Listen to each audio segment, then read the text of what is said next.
We are looking for the change in standard entropy, delta S naught, and we have a reaction, a reversible reaction A to B.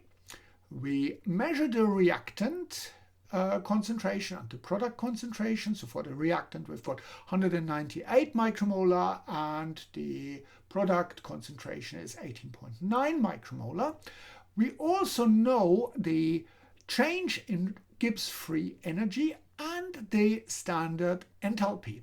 And so how can we find the change in standard entropy? Now, first of all, we can write the general expression. So we know that delta G equals delta G naught, that's our delta G at the standard, plus R times T times the natural logarithm of the mass action ratio of the concentrations that we find at our measurements, and that would be the concentration of B, because that is our product, divided by the concentration of A. Okay, so that is a starting point. We also know that delta G naught at the equilibrium can be written as minus RT ln K for the equilibrium, and which is also the same as delta H standard minus T times delta S standard. And that is here really the expression that we are interested in.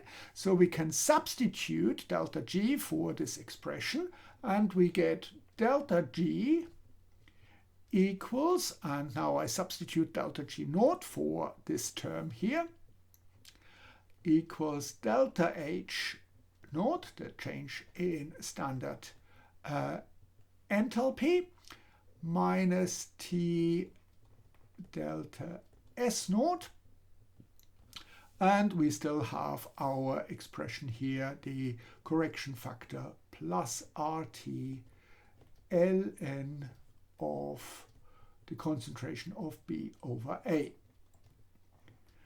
So from this equation we just simply make delta S naught the subject, so we bring that to this side, bring the delta G to the other side, and we have T times delta S naught equals delta H naught plus RT ln B over A minus delta G, and for delta S naught we just simply divide the expression here, and we would get delta S equals delta H naught plus RT ln B over A. These are the concentrations, minus delta G, and we divide the whole thing by the temperature.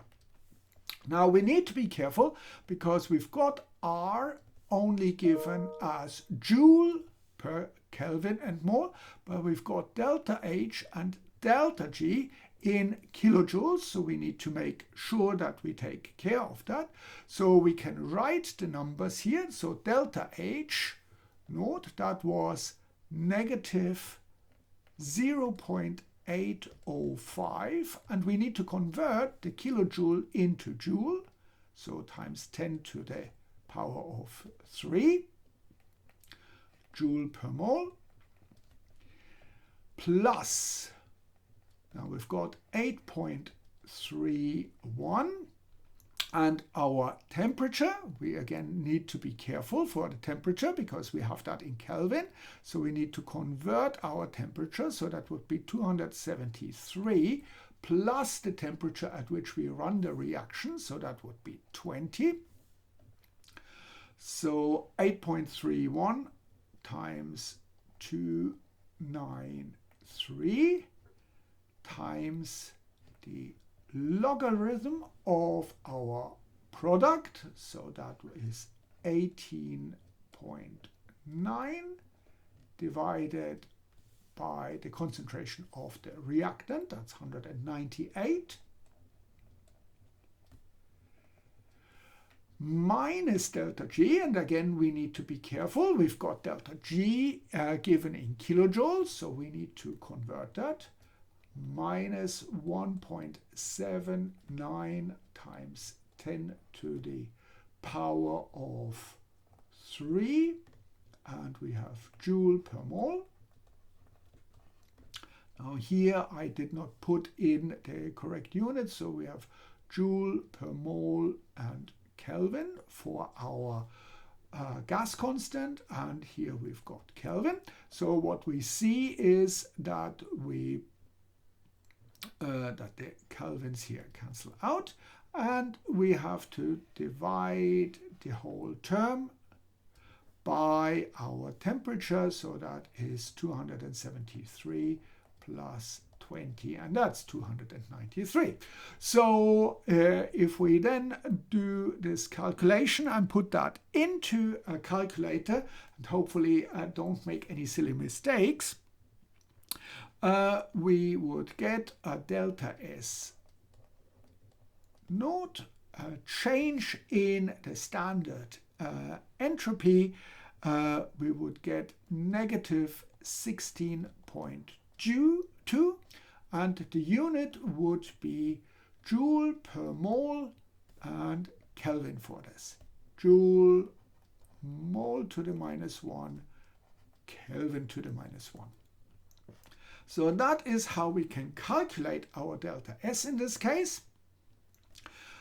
So our system has a negative delta S, and in a way it becomes more ordered. However, this is still offset by the delta H because our delta G, the driving force for the reaction, is still negative, so the reaction would occur spontaneously. So I hope this makes sense, and thank you very much for watching.